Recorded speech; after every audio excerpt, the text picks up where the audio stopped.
You've invested 12 grand in a 110 bhp projectile. And you're not just going to ride off in jeans, t-shirt, trainers and a 50 quid helmet, are you? With so much tricky-looking kit around, how do you go about choosing? Dave uses track days in fine weather to improve machine control. Performance riding requires the high-level protection offered by leathers. That's because if you lay it down at 60 miles per hour, you could slide for about 8 seconds.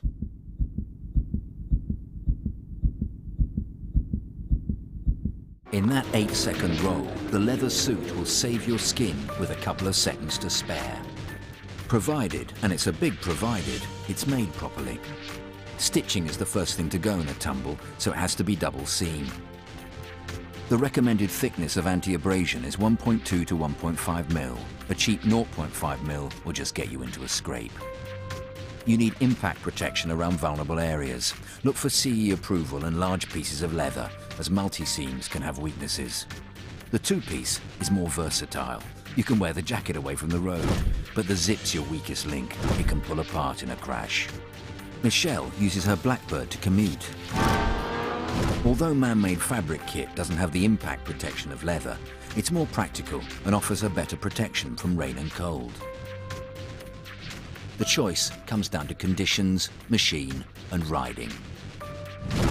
Conditions. If you're commuting in winter, low levels of light mean you have to be highly visible, and it helps to have reflective strips on all your kit. Type of machine. A full set of race leathers wouldn't suit a scooter rider, but this outfit is purpose designed. Riding style. Different types demand different kit. So I'd feel quite safe in that. For example, there's plenty of mileage in this for touring. Your body's protected. Now for your extremities. Head, hands and feet. Unless you suffer from claustrophobia, reject the open face helmet for the full face type, which gives superior chin and indeed weather protection. A flip front could offer the best of both worlds, or just a compromise. Glass fibre is pricier than polycarbonate, but tests show it's still the best due to its ability to absorb energy on impact. Stickers are a guide. They show the lid has passed rigorous safety tests. A gold sticker shows the highest level of protection, so go for gold. Thinking about checking your own lid now? If it's had any kind of knock, the real damage may be out of sight inside. Avoid borrowing or buying second-hand at car boot sales. What is that mint paint job hiding? Buy a new one, which is a good idea every few years anyway. The standards change all the time, and helmets have different lifespans. Buy the tightest fit that's comfortable. You don't want the helmet to fall off in a spill. To test, put your thumb here and try to pull the helmet forward off your head. Hands.